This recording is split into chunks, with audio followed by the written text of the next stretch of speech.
Левица им фрлаат гума за спасување на Дуи со тоа што кандидираат своји кадри во општините Тетово, Гостивар и Струга, иако немаат ниту теоретски шанси да победат таму, тврди премиерот. Играта според него е очигледна и со тоа што од друга страна од оваа партија немаат кандидати во Јегуновце, Теарци и во други општини од Западна Македонија, како и во Штипи, во родното место на нивниот председател Велес, каде шансите им се барем на ниво на теорија.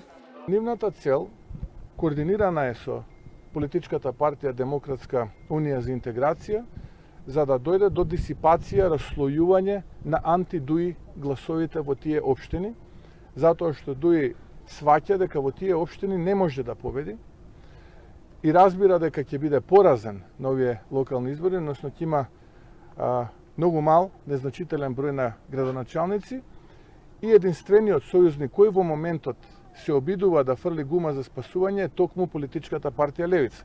Од Левица вела дека овие изјави ги следат со искрено неверување. Поврзувањата на Левица со Дуи се крајно смешни. Ние никогаш сме немале договори со Дуи и така ќе остане.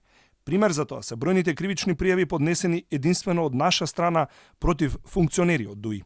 Од Дуи па го обвинија Мицкоски дека не сака да победи на избори, туку да ја избрише нивната партија од политичката сцена.